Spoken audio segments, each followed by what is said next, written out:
4 years old, 5 years old. The first memory I have is being in my kindergarten music school, music class at school, and the teacher asked for a volunteer to sing the solo, the one to sing alone, and I was the only one who was like, me, I want to, me. Everyone else is like really shy, and I'm like, hello, don't you see me? I'm raising my hand. And he's like, no one else? Okay, Ti, you can do it. But I always wanted to be the one to sing alone, and I don't know if I wanted to be the center of attention. I don't think it was that I was wanting to be the attention. It was because I love to sing, and it was the only class in school where that was a value. You know, singing wasn't a value in math class. Singing wasn't a value in reading. But in the music room, something that I loved to do was considered good and important, and every opportunity I had, I wanted to do it. I can't give you my loving. And then around 14 years old, I did a couple of stage internships in theaters, because I got into theater.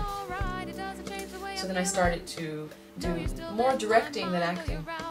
A little bit of acting, but more I wanted to direct, I wanted to present things. So I did a few internships, and then I went back to my school and I directed a few plays, and then I was really interested in theater, and then I decided to go to university for theater. Because at the time I said, okay, I want to be a director, because I thought that pursuing a career in singing or in acting would be less sure.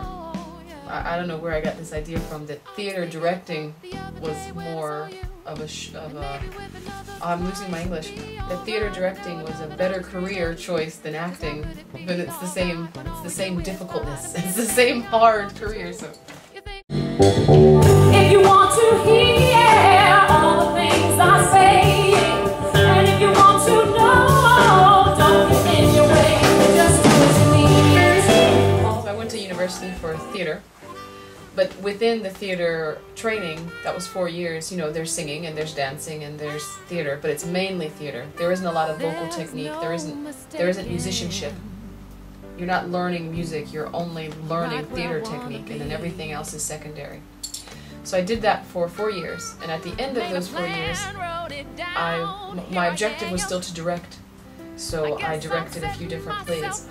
And the last play I directed, which was right after I finished school, I put a show up in a theater festival called the Fringe Festival. There's also one in Edinburgh.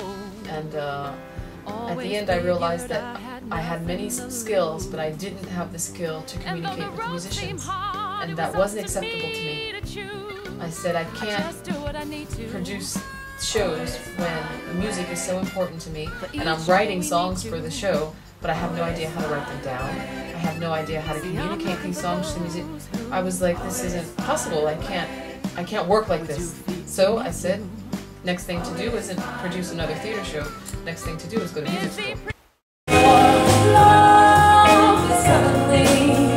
So at that stage, I decided to leave New York, and I decided to move to Spain. And the only thing I wanted to do in Spain was study music. So I moved to Spain, I enrolled in a music school, and I spent years in Spain studying music. Mainly vocal technique and solfège, but a lot of vocal technique.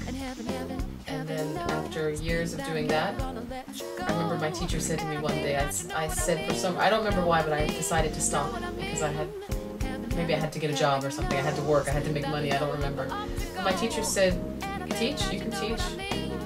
Just very, casually said, just teach.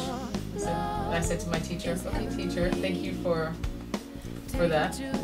And then when I left that school, I did start to work and I started to teach, but I was teaching everything. I was teaching music, I was teaching theater, I was teaching dance, I was doing everything as well as performing.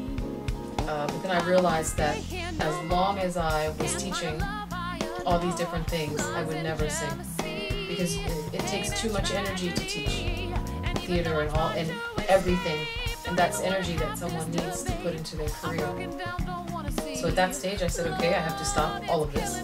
And after theater school and music school, like we're talking 10 years of my life between theater school and music school, I said, okay, so either you're going to stop everything, just teach for the rest of your life, maybe have some babies, and that's it, or you're going to try to go do something with all this training that you've been acquiring. I'd been studying for 10 years to be on the stage, and I wasn't really on the stage. I mean, I did concerts and I had different projects and little things, but not really. I wasn't pursuing it seriously after I had finished all these studies. So that's when I said, okay, let's go. It's now or never. Like you didn't study for 10 years to not try to do it. So it's up to you. Please take the time.